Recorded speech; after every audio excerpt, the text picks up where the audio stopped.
आज का जो हमारी प्रेस वार्ता का जो मुद्दा हमने लिया है अग्निवीर योजना को लेकर, आपने देखा होगा कि पिछले 3-4 दिन से तमाम अखबारों में, खबरों में एक बात आ रही है कि फ़ौज का इंटरनल सर्वे सेनाओं में किया गया है, जिसमें अग्निपथ योजना के बारे में बहुत सी खामियां, हमारे देश की सेनाएं बहुत सी खामियों का सामना कर रही हैं और इन खामियों को किस तरीके से ठीक किया जाए उसके बारे में अलग अलग अटकलें इन जो इंटरनल सर्वे, जो आर्मी का इंटरनल सर्वे जिसको कोट करके सारे अखबारों ने ये अपनी खबरें प्रकाशित करी हैं, उसमें कुछ बातें निकल के आई हैं कि जिन कदमों पर मंथन किया जा रहा है कि ऐसे कदम उठाए जाएं कि अग्निपथ योजना की जो खामियां हैं उनको, त्रुटियों कैसे दूर किया जाए,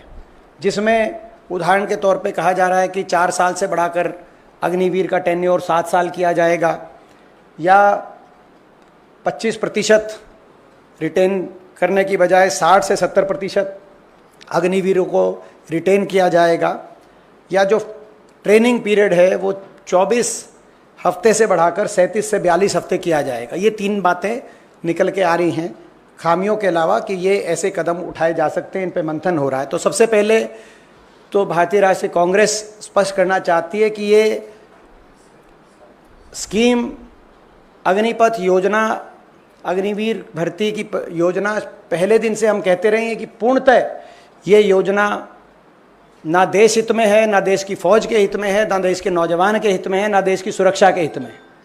और हमारी पहले दिन से मांग रही है कि इस योजना को रोका जाए और फ़ौज की पक्की भर्ती दोबारा से शुरू करी जाए।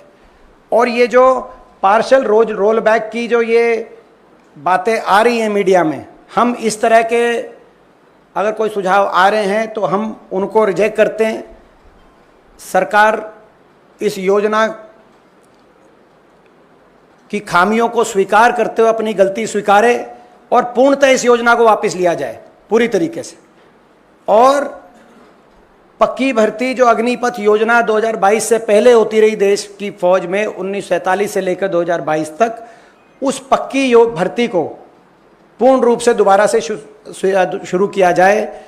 ये आधी अधूरी जो बातें चल रही हैं इनसे काम चलने नहीं वाला। ये एक योजना देश की फौज के लिए बड़ी घातक योजना साबित हुई, ये रिपोर्ट्स बता रही। आपने देखा होगा, आपके बहुत से अखबारों ने उन रिपोर्ट्स को प्रकाशित किया है, वो सारी बातें सत्य साबित हुई जिन बातों को लेकर हमने आपके बीच में बार बार इस सरकार को आगाह किया था जब ये योजना सरकार लेके आई थी।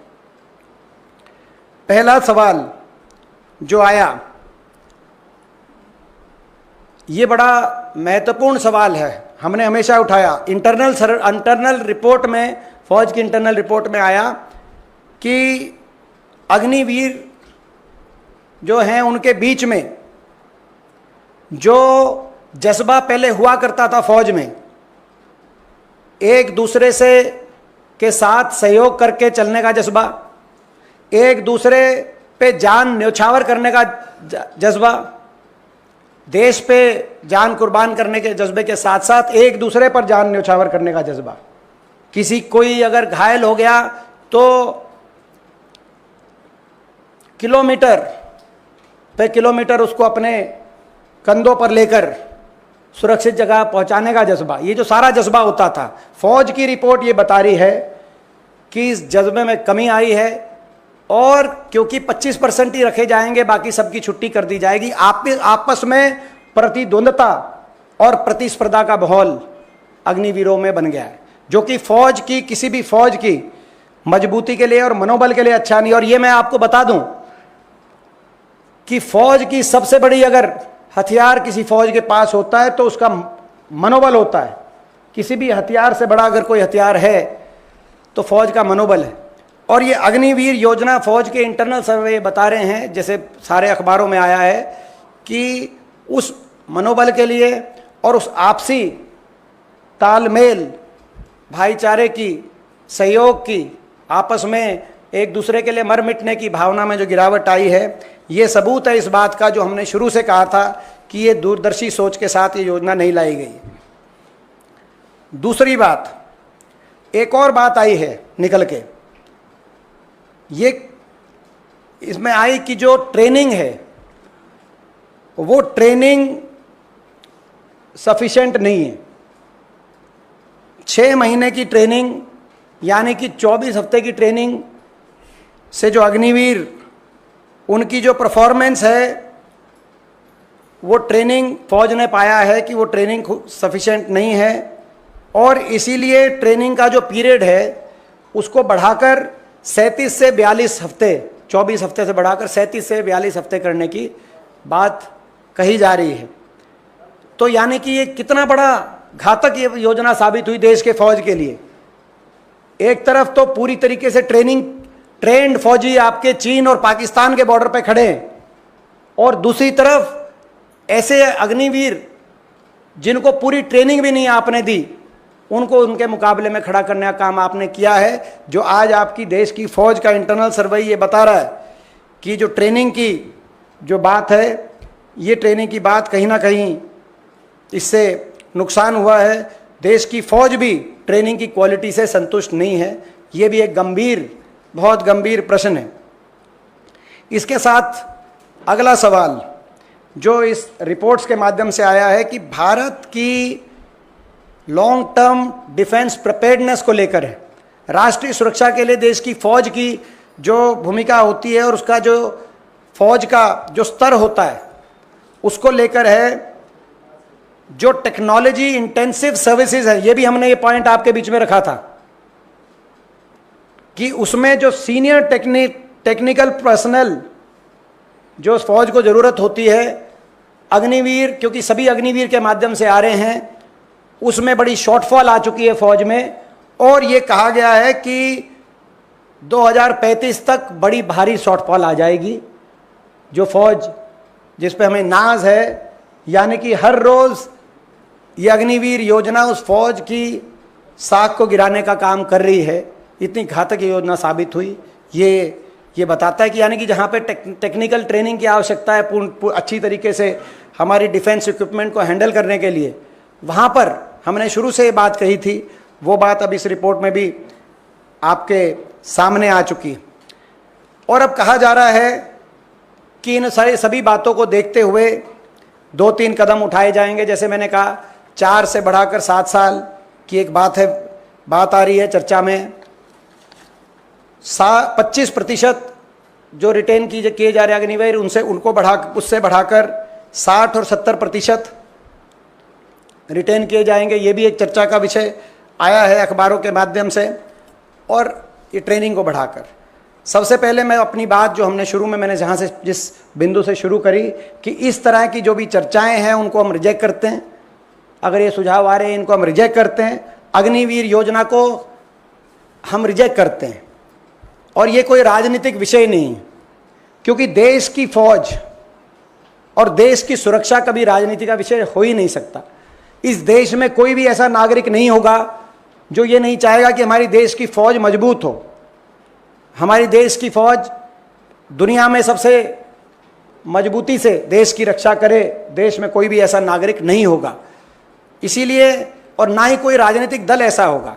तो आज इस पूरी तरह स्कीम को स्क्रैप करके पक्की भर्ती को दोबारा से शुरू करें, ये हम मांग इस सरकार से करना चाहते हैं। और आपने देखा भी होगा, चुनावों के नतीजे भी ये दर्शाते हैं।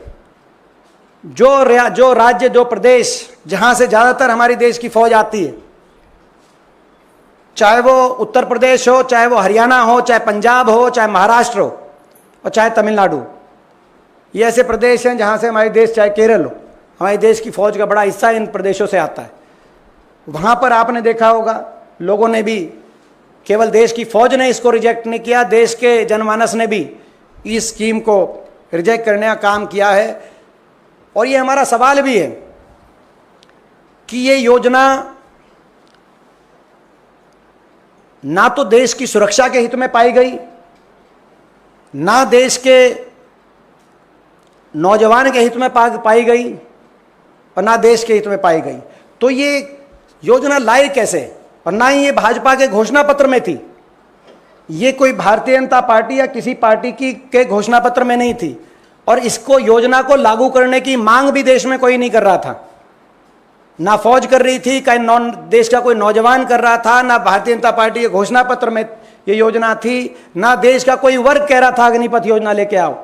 तो ऐसे में सवाल ये उठता है, ये भी आज आपके माध्यम से हम पूछना चाहते हैं सरकार से, कि सरकार ये बताए कि ऐसा घातक सुझाव किसके, ना सिर्फ इस योजना को वापस करे, लेकिन सरकार ये भी बताए किसके सुझाव पर ऐसी घातक योजना जो देश की फौज को के लिए नुकसानदायक साबित हुई सरकार लेके आई। क्योंकि आपने देखा होगा पहले भी सरकार ने ऐसे फैसले किए, बाद में पता चला कि किसी ने उसका सुझाव दिया था।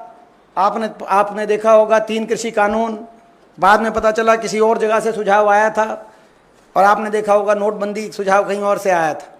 तो ये अग्निपथ योजना का सुझाव कहाँ से आया, ये भी सरकार सार्वजनिक करे कि जब घोषणा पत्र में नहीं था आपकी पार्टी के, फौज ने मांग नहीं करी थी, देश में किसी वर्ग ने कहीं से इसकी मांग नहीं उत्पन्न हुई थी, तो ये किसके कहने पे योजना ये लाई गई, ये भी सार्वजनिक किया जाए। हम मांग करते हैं देश की फौज, हमारे देश का गौरव, एक ऐसी फौज जिस पर हम सबको गर्व है और जिसने हमेशा देश के तिरंगे को ऊंचा रखने का काम किया है। देश की फौज वो फौज है, पक्की भर्ती से नियुक्त वो फौज। देश के 75 साल के इतिहास में उस फौज पर और फौज की भूमिका पर और फौज के शौर्य पे कोई प्रश्न चिन्ह नहीं लगाया जा सकता। 75 साल में सरकारें किसी भी पार्टी की रही होंगी, मगर तिरंगा हमेशा ऊंचा रहा है। चाहे 71 में इंदिरा जी के नेतृत्व वाली कांग्रेस पार्टी की सरकार के दौरान पाकिस्तान के 2 टुकड़े करके दुनिया के भूगोल को बदलने की बात रही हो, और चाहे 99 में उस समय चाहे एनडीए की सरकार थी, वाजपेयी जी प्रधानमंत्री थे, उस समय करगिल के चोटियों पर पाकिस्तान का शीश झुकाने की बात रही हो, देश की फौज ने, पक्की भर्ती से नियुक्त फौज ने हमेशा तिरंगे को ऊंचा रखा था। अब ऐसी क्या बात आई थी, कहाँ से सुझाव आया था, कौन सुझाव लेके आया कि ऐसी फौज जो हमेशा राजनीति से ऊपर रही, उस फौज की नियुक्ति की प्रक्रिया पे ऐसा घातक फैसला इस सरकार ने लिया, जिसके परिणाम वही आ रहे हैं जिनका आगाह हमने सरकार को किया था। ये हम सवाल पूछना चाहते हैं। इसमें एक दृष्टि है इसको लेकर, ये तो फौज का इंटरनल सर्वे है, फौज में जो खामियां देखी जा रही हैं, मगर दूसरी तरफ इसका दुष्परिणाम देश के नौजवान को जो भुगतना पड़ रहा है वो एक अलग अपनी जगह है। सबसे पहले जो अग्निवीर हैं, और इसीलिए हम कह रहे हैं 60-70% का क्या है, जो 30-40% रह जाएंगे, क्या वो अपनी छाती पे गोली नहीं लेना चाहते देश के लिए, और क्या उनको शहीदी का दर्जा आप नहीं दिलवाएंगे?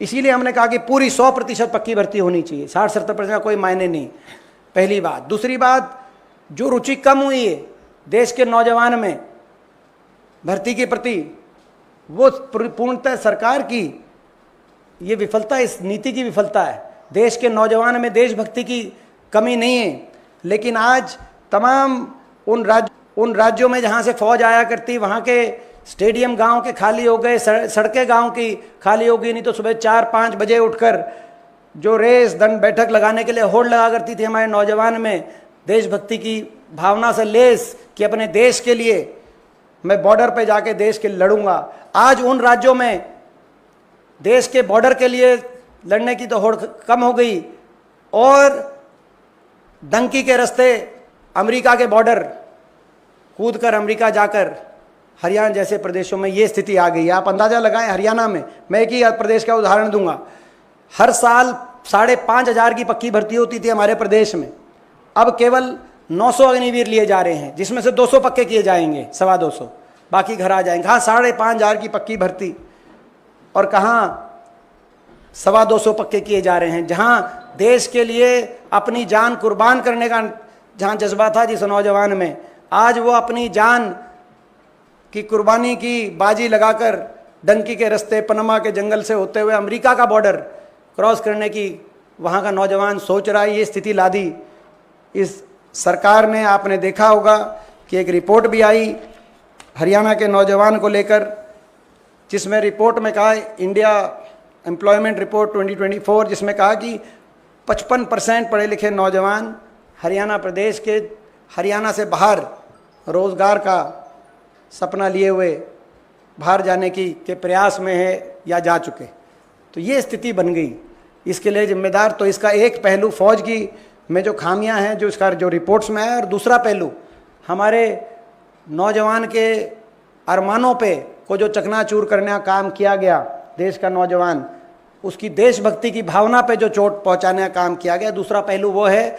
और इसका तीसरा पहलू और अंतिम पहलू देश की फौज का, देश की फौज के प्रति जो देश की सरकार का रवैया रहा है जब से सरकार आई है, उस पर प्रश्न चिन्ह लग रहे हैं। अग्निवीर योजना बिना किसी चर्चा विचार विमर्श कर इतनी बड़ी देश की फौज, जिसने दुनिया में आपका हमेशा गौरव बढ़ाया, उस फौज की प्रक्रिया बदल दी, कहीं कोई चर्चा नहीं। और इसी तरीके से आपने देखा होगा शपथ ग्रहण समारोह, शपथ ग्रहण समारोह प्रधानमंत्री जी का और केंद्रीय मंत्रिमंडल का जो शपथ ग्रहण समारोह था, उस शपथ ग्रहण समारोह में आपने देखा होगा कि शायद ऐसा किसी देश, दुनिया के किसी देश में इस तरह से अपनी अपनी सेनाओं का इस तरह का अपमान कभी नहीं किया गया होगा कि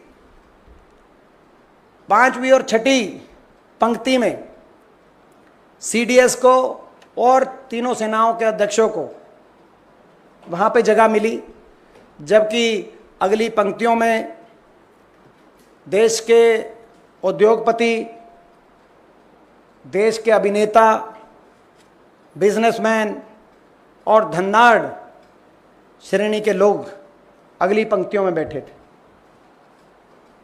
ये कैसा देश का सम्मान है, कैसा देश की फौज का सम्मान है, ये कैसी देशभक्ति है। मैं आखिरी बात करके अपनी बात समाप्त करता हूं, फिर आप प्रश्न ले सकते हैं, आपके प्रश्न ले सकते हैं। ये देश की सरकार को, ये हम देश की सरकार को मैं चेतावनी देना चाहता हूं कि ये देश जय जवान, जय किसान और जय संविधान का देश है। इसको जय धनवान का देश हम नहीं बनने देंगे। देश में मजबूत विपक्ष है और दोबारा से कान खोल के ये सरकार सुन ले, ये जय जवान, जय किसान और जय संविधान का देश है। इसको हम जय धनवान का देश नहीं बनने देंगे। देश की सेना के अध्यक्षों की जो का मान सम्मान है वो केवल उन्हीं सेनाओं का नहीं है, देशवासी, प्रत्येक देशवासी का मान सम्मान है। उनका इस तरह का अपमान को हम स्वीकार नहीं करेंगे और अपनी मांग हमारी उस पर हम कायम हैं।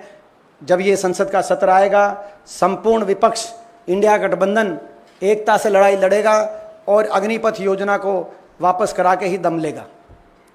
अब आपके प्रश्न। सवाल इसका ये है कि क्या भर्तियां निकल कम रही हैं, लोगों का रुझान कम है इसको लेकर? इसमें दोनों ही बातें हैं जो आपने कहा। जैसे मैंने उदाहरण दिया हरियाणा का, ये हर प्रदेश का आंकड़ा हमारे पास उपलब्ध है और पूरे देश का भी आंकड़ा उपलब्ध है कि ना सिर्फ संख्या घटाई गई है, जैसे हरियाणा में हर प्रतिवर्ष औसतन 5,500 पक्की भर्ती 1947 से लेकर और 2020 तक, जब कोविड में 2 साल की ब्रेक आई और उसके बाद ये अग्निपथ योजना की 5,500 पक्की भर्ती की जाती थी हरियाणा से। अब वहीं हरियाणा प्रदेश से केवल 923 अग्निवीर लिए गए, जिसमें से केवल 200 को पक्का किया जाएगा। तो जब इतनी संख्या में गिरावट आई है तो निश्चित तौर से आज आप कोचिंग सेंटर्स को जाके देखिए, आप महेंद्रगढ़ में देखिए, रेवाड़ी में देखिए, रोहतक में देखिए, भिवानी में देखिए, ये पूरा इलाका जहाँ से जिन जिलों से हमारे देश की फौज में सबसे बड़ा योगदान हरियाणा देता है, हर 10वां सैनिक हरियाणा से है। और बाकी प्रदेशों में भी आप चूरू झुंझुनू देखिए राजस्थान में, तो ये जो आप पंजाब में देखिए, तो उन जो कोचिंग सेंटर्स थे वो खाली हो गए हैं या उनकी संख्या पहले के मुकाबले बहुत कम रह गई है वहाँ पे प्रैक्टिस करने वालों की। तो ये आप अंदाज़ा लगा सकते हैं कि सरकार की नीति के दुष्परिणाम चारों चौतरफा हैं। सर, जिस व्हाट्सएप की बात आप कर रहे हैं, सरकार उस पर मना कर रही है कि टेन्योर जो है 7 साल बढ़ाने के और 60% जो है उसको आगे अस्थायी करने की जो बात करी है, सरकार ने उसको मना कर दिया। देखिए, ये सरकार में राजनाथ सिंह जी होंगे। उन्होंने कहा कि इस पे इस पे विचार कर रहे हैं, आत्ममंथन कर रहे हैं राजनाथ सिंह जी। अब वो जो है सरकार में, तो उनके पास सरकार की ओर से ही अधिकृत जवाब उनका माना जाए। बाकी भारतीय जनता पार्टी क्या कहती है उनको आपस में इस बात को। राजनाथ सिंह जी ने क्या कहा, पहली बात, और केवल राजनाथ सिंह ही नहीं, मैं कहता हूं कि भारतीय जनता पार्टी के जो बाकी जो सहयोगी दल हैं, जनता दल यूनाइटेड और एलजेपी चिराग पासवान और राष्ट्रीय लोक दल जयंत चौधरी, इन लोगों के क्या इस मामले को अग्निपथ योजना पर लेके इनका क्या स्टैंड रहा था, आप देखिए। सारे इनके सहयोगी दल, इनके स्वयं रक्षा मंत्री ये कह रहे हैं कि इस पे हम मंथन कर रहे हैं, बदलाव की यदि बदलाव की ज़रूरत होगी तो उस पर विचार किया जाएगा, ये भी उन्होंने कहा। तो इसीलिए हमारी बात है। एक और बात में एक पहलू रह गया था, अग्निपथ योजना से प्रतिवर्ष ये सरकार बचत जो करने की, जिसकी वजह से ये योजना लेके आई कि पेंशन नहीं देने पड़े, वन रैंक वन पेंशन की इन्होंने बात करी थी। रेवाड़ी में रैली कर वहाँ से शुरुआत हुआ था 2014 के कैंपेन का, और वन रैंक वन पेंशन का वायदा किया गया था। अब ये नो रैंक नो पेंशन पे आ गई बात, नो रैंक नो पेंशन। और नो रैंक नो पेंशन में एक साल में 1054 करोड़ रुपए की बचत हो रही है। 1054 करोड़, 1054 करोड़ की बचत का मतलब है प्रति वर्ष जितना सरकार अपने प्रचार पे खर्च रही है, अखबारों और इलेक्ट्रॉनिक मीडिया में ऐड देने पर, उससे भी कम का बचत। सरकार थोड़ी ऐड पे अपनी कम खर्चती तो सेना को बचा लेती, लेकिन सेना को कच्चा करके सरकार ने उस बजट को, उतना ही बजट हर प्रतिवर्ष अपने प्रचार पे खर्च रही है सरकार। तो जिम्मेदार विपक्ष की भांति हम प्रश्न ना उठाएं तो आप बताइए क्या करें। कोरोना का टीका बनाने वाली कंपनी से इन्होंने जो चंदा लिया, अब चंदा ही ये ले रहे थे तो चंदों से काम चला लेते। सरकार का पैसा अपने प्रचार के लिए उतना ही खर्च कर रही है जितना अग्निपथ से बचत कर रही है फौज में। देश के करोड़ों नौजवानों के सपनों को तो ना तोड़ते, देश की फौज के मनोबल को तो कमजोर ना करते। जिस तरह से आपने कहा कि लोकसभा में इसको हम उठाएंगे, हो सकता है कि आपको इस बार भारतीय जनता पार्टी का सहयोगी, क्योंकि झुंझुनू से भारतीय जनता पार्टी के प्रत्याशी सुखकरण चौधरी ने कल कहा कि हमारी हार सबसे बड़ा कारण, जो हमारी सीटें कम आई है, सबसे बड़ा कारण अग्निवीर योजना का था। वो तो देखिए, मैंने जैसे कहा पहले दिन, देश में ये राजनीति से ऊपर बात है। कोई पार्टी, कोई दल, कोई नागरिक ये नहीं चाहता कि देश की फौज कमज़ोर हो। सब चाहते हैं देश की फौज मजबूत हो, देश की फौज का मनोबल अच्छा हो। तो मगर भारतीय जनता पार्टी के अंदर आपने कहा कुछ लोग कह रहे हैं, वो जो चुनाव हारे हैं वो कह रहे हैं, वो जो जीते हैं उनको भी एहसास है, वो कह नहीं पा रहे, बेचारे जीत गए इसलिए भाजपा में, आपको पता है। लेकिन अगर कुछ लोग कह रहे हैं तो अच्छी बात है। जन भावना है ये, और ये जन भावना है, कोई हमारी भावना नहीं, कांग्रेस पार्टी की भावना नहीं है, ये देश की जन भावना है। आप लोग भी अभी जब नीचे हमसे बात करेंगे कहेंगे कि ये तो सही बात, तो ये देश की जन भावना है। जन भावना को स्वीकार करे सरकार और अग्निपथ योजना को पूरी तरीके से वापस ले और पक्की भर्ती दोबारा शुरू करे, अपनी गलती को माने। दीपेंद्र जी, सर, एनडीए में शामिल जेडीयू ने खुल करके ये अग्निवीर की समीक्षा की मांग की, तो जिस तरह से आप लोग कह रहे हैं कि इसको बंद किया जाए और वापस पुरानी भर्ती बहाली की योजना शुरू की जाए, क्या इसको लेकर कांग्रेस, जेडीयू, एलजेपी, आरएलडी जैसी पार्टियां, टीडीपी इनसे संपर्क करेगी, बातचीत करेगी कि अग्निवीर के मसले पर कम से कम ये कांग्रेस के स्टैंड का समर्थन करे? इसको लेकर क्या कांग्रेस की कोई रणनीति है? रणनीति, जो भी संवैधानिक रास्ते हमारे पास उपलब्ध हैं, उस हर रणनीति से इस योजना को वापस करके देश में पक्की भर्ती दोबारा शुरू कराने के लिए कांग्रेस पार्टी नेतृत्व देगी। मैं ये भी एक आपको स्पष्ट कर दूं कि यदि इस योजना को वापस करके फौज के लिए अगर किसी ने आवाज़ उठाई है पक्की भर्ती दोबारा शुरू होने की, तो सर्वप्रथम राहुल गांधी जी ने, और लगातार उन्होंने इस योजना की कमियां भी सरकार को गिनवाई, बार बार मांग भी करी, और ना सिर्फ अग्निपथ को लेकर उन्होंने, मगर जो बहुत से ऐसे लाखों की संख्या में आपको पता है ऐसे नौजवान जिनको पक्की भर्ती के माध्यम से जो चयनित हो गए थे फौजी, आपको पता है ना, उसका 1.5-2 लाख फौजी जो चयनित हो गए नौजवान, उनको ज्वाइनिंग नियुक्ति नहीं मिली क्योंकि अग्निपथ योजना की, वो पक्की भर्ती में क्योंकि चयनित हो गए थे 2019-20 के। राहुल गांधी जी ने उनके लेकर भी, उनके अधिकारों को, उनके भविष्य को लेकर भी यदि किसी ने आवाज़ उठाई है तो माननीय राहुल गांधी जी ने उस बात को उठाया। तो कांग्रेस नेतृत्व देगी इस मुद्दे को, और इसकी वापसी के लेकर हम सरकार से जो है सरकार पे दबाव बनाएंगे। दीपेंद्र जी, मेरा सवाल ये है, चूंकि अब आप भी लोकसभा में आ गए हैं और 18वीं लोकसभा का पहला सत्र कुछ दिनों में शुरू भी होगा। अग्निपथ योजना को लेकर कई सारी ऐसी राजनीतिक पार्टियां जो फिलहाल एनडीए में हैं और खुद बीजेपी के कुछ सांसद भी सवाल उठा रहे हैं, ऐसे में क्या पहले ही सत्र में लोकसभा के अंदर नियम 267 के तहत चर्चा कराने और उसके बाद इस मुद्दे पे वोटिंग हो, इस बात को लेकर कांग्रेस पार्टी या इंडिया गठबंधन इंसिस्ट करेगी, ताकि ये पता चल सके कि सत्ता पक्ष में से जो लोग वाकई में अग्निपथ योजना वापस करवाना चाहते हैं वो लोग आप लोगों के साथ हैं या नहीं? अजय जी, ये भी एक अच्छा सुझाव है, और ये भी मैंने जैसे कहा कि जो हमारे पास तमाम रास्ते उपलब्ध हैं जिसको लेकर दबाव बनाया जाए सरकार पे, उनमें से एक ये भी है। और हमारी जो संसदीय दल के कोर ग्रुप की जो बैठक होगी और जो हमारा जो रणनीति बनेगी वो आपके सामने हम स्पष्टता से रखेंगे, मगर हर उस रास्ते पे विचार किया जाएगा जिसको अख्तियार करके हम सरकार पे दबाव बना सके, इंक्लूडिंग 267। हुड्डा जी, मेरा सवाल आपके राज्य से है।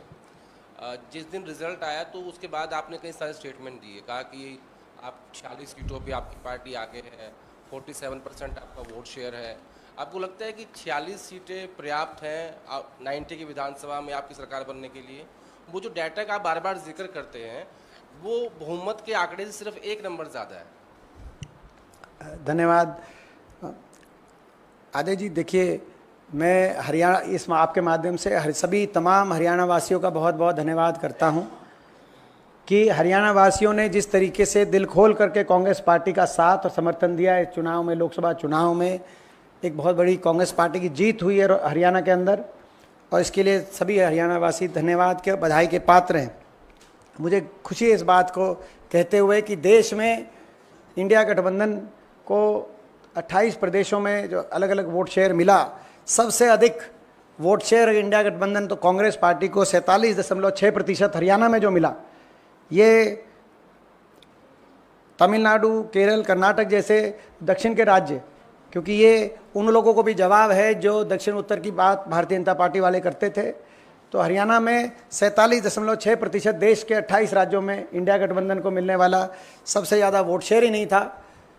अगर तमाम राज्यों में अगर वोट अपस्विंग देखें पिछली बार के मुकाबले में कितना वोट प्रतिशत बढ़ा, तो कांग्रेस पार्टी का सबसे ज़्यादा 19.7% अगर वोट कहीं बढ़ा देश में तो हरियाणा के अंदर बढ़ा।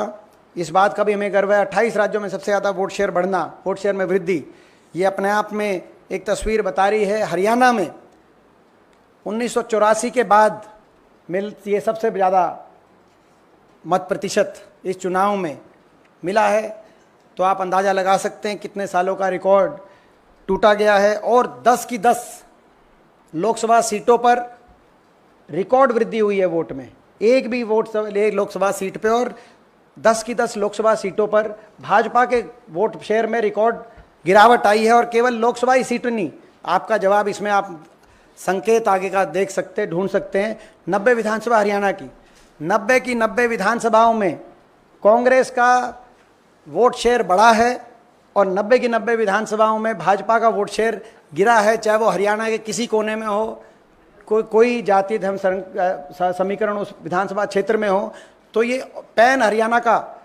एक संकेत आप अंदाज़ा इसका लगा सकते हैं। और ये संकेत स्पष्ट है, लोगों ने एक स्पष्ट संकेत दिया हरियाणा वासियों ने कि हरियाणा में बदलाव निश्चित है, हरियाणा में भाजपा की सरकार जा रही है और 3 महीने के बाद हरियाणा में कांग्रेस पार्टी की सरकार आ रही है। ये लोगों ने स्पष्ट संकेत दिया है और ये संकेत बीजेपी भी समझ गई, इसीलिए इलेक्शन से 1 हफ्ते पहले उनको अपने मुख्यमंत्री का चेहरा भी बदलना पड़ा।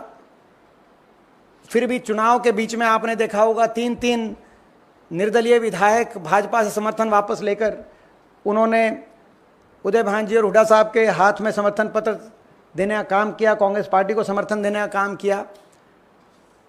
आज ये भाजपा की प्रदेश की सरकार अल्पमत में सरकार आ गई है, अल्पमत में जो असंवैधानिक रूप से चल रही है हरियाणा में सरकार। मैं आप लोगों को ये भी जानकारी मिला दूं, अल्पमत में तो केंद्र की सरकार भी आ गई है, लेकिन कम से कम इनके सहयोगी दल हैं जो इनका संख्या बल पूरा कर रहे हैं।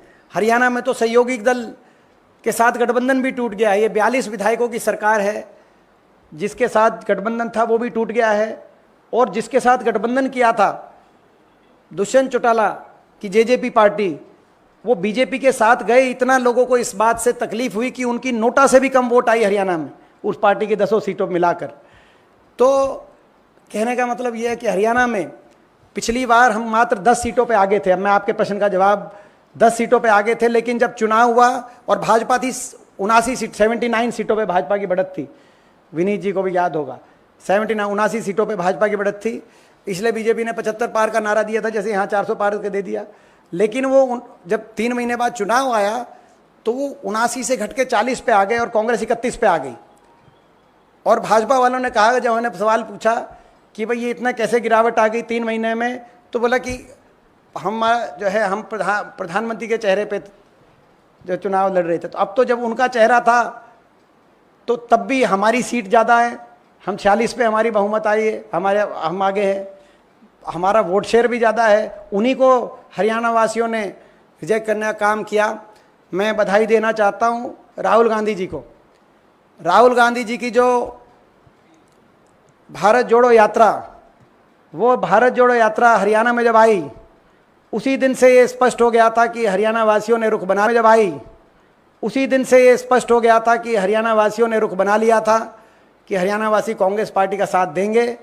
और इसीलिए इन लोकसभा चुनावों में भाजपा को करारी हार देने का हमने काम किया है। दीपेंद्र जी, मोहित शुक्ला हूँ। मेरा सवाल आपके पहले विषय से है जिसको आपने उठाया, ट्रेन एक्सीडेंट को लेकर। केंद्र सरकार ने, अगर हम आज के समय में देखें, 1 लाख किलोमीटर का रेल नेटवर्क है पूरे देश में। केंद्र सरकार ने 2027-28 के लिए 34,000 किलोमीटर में कवच को लगाने का निर्णय लिया है कि 2027-28 तक 34,000 किलोमीटर में कवच लगाया जाएगा, जबकि 2022-23 के आंकड़े ये कहते हैं कि कुल 2,000 किलोमीटर के लिए ही केंद्र सरकार ने कवच लगाने के लिए अब तक पैसा दिया है। तो जिस तरीके से सेना के बजट में कटौती हो, अग्निवीर योजना हो, और ठीक उसी तरीके से रेलवे की सुरक्षा और बजट में कटौती किस ओर इशारा करती है? ये इशारा इस तौर कर रही है कि ये भाजपा हमारे देश के प्रजातंत्र को देश में प्रचार तंत्र की ओर धकेलना चाह रही है कि बजट काटो, और वो बजट अपने प्रचार में, मैंने जैसे कहा कि अग्निपथ योजना में जितनी सेविंग कर रहे हैं फौजियों की पेंशन काट के, उससे ज़्यादा अपने हर साल प्रचार में कर रहे हैं खर्च। तो ये प्रजातंत्र नहीं, प्रचार तंत्र की तरफ ये भाजपा की नीति रही है। और ये रेलवे की जो आपने बात करी, ये भी ज्वलंत उदाहरण है कि लगातार ये जो एक्सीडेंट हो रहे हैं पूरे देश में, ये दर्दनाक, दुखदाई हैं, और ख़ास तौर पे ये पीड़ादायक इसीलिए हैं कि भारतीय जनता पार्टी बड़े बड़े इश्तिहार निकालती है। अगर कुछ रेल में कोई एक डब्बा भी बन जाए तो उस डब्बे का भी एडवर्टाइज करने का काम करती है। लेकिन हकीकत जो आपके साथ जो आज आंकड़े बता रहे हैं कि कवच योजना केवल 2000 किलोमीटर के लिए, जबकि कहा गया कि हम 34,000 किलोमीटर के लिए लाएंगे योजना और 2000 किलोमीटर का बजट दिया गया। तो हकीकत में और मार्केटिंग में बहुत फ़र्क अंतर है, जिसका खामियाजा सभी यात्रियों को अपनी जान माल को गवा के करना पड़ रहा है। देश की सरकार को इस पे जवाब देना चाहिए। दीपेंद्र सर, मेरे 2 सवाल हैं सर। एक पहला सवाल ईवीएम को लेकर है। जिस तरह से लगातार आप लोग सवाल खड़े कर रहे थे, कल एलोन मस्क का भी बयान आया। जो न्यूज़ रिपोर्ट आप लोगों की तरफ से कोट की गई थी, अब उनका क्लैरिफिकेशन आ गया है और उन्होंने बोला है कि ये गलत इन्फॉर्मेशन थी, कोई ओटीपी की रिक्वायरमेंट नहीं होती है। ईसी ऑफिशियल की तरफ से भी ये बता दिया गया है कि ये फेक न्यूज़ थी। तो क्या कांग्रेस पार्टी का अब स्टैंड है, क्योंकि आप लोगों ने यही न्यूज़ रिपोर्ट जो थी वो कोट की थी। सेकंड क्वेश्चन सर, आपके स्टेट से रिलेटेड है। आप लोगों का वोट परसेंटेज बढ़ा है, असेंबली इलेक्शंस की तैयारी आप लोग करें, लेकिन उससे ठीक पहले आप ही के कुछ नेताओं की तरफ से बयान आ रहे हैं, कह रहे हैं कि टिकट डिस्ट्रीब्यूशन जो था वो ठीक नहीं हुआ था और उसी के कारण से हम उतना परफॉर्म नहीं कर पाए जितना कांग्रेस पार्टी कर सकती थी जमीनी स्तर पे। किरण चौधरी, कुमारी शैलजा, जैसे कई नेताओं के बयान आए हैं सर। देखिए, पहली बात जो आपने कहा कि ईवीएम की बात जहाँ तक है,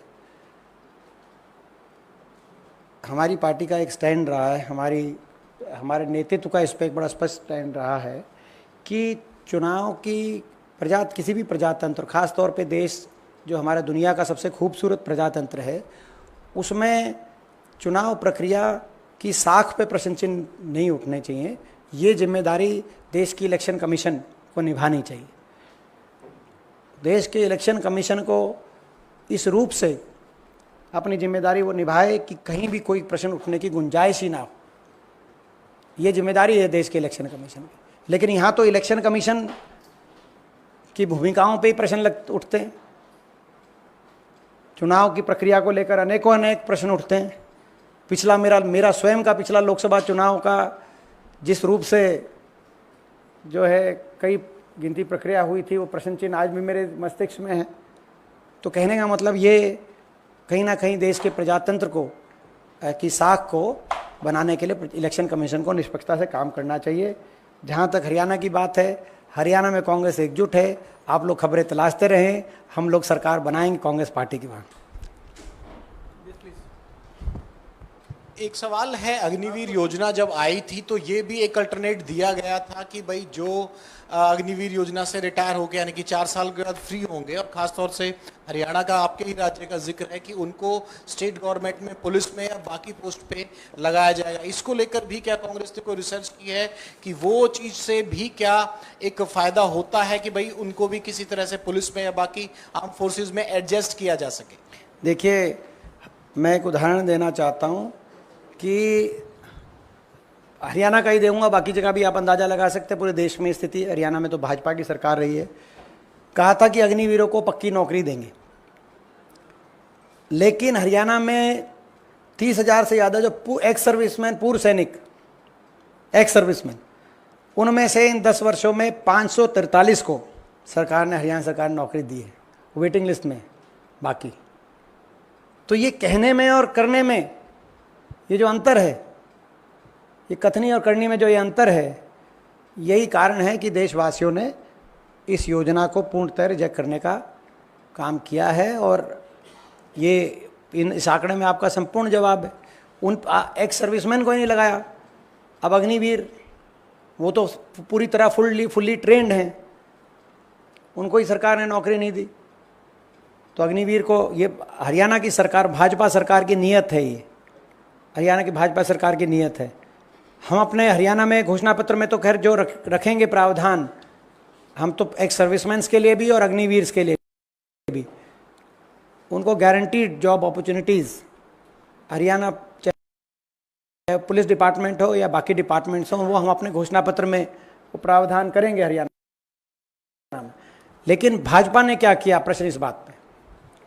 दीपेंद्र जी, एक सवाल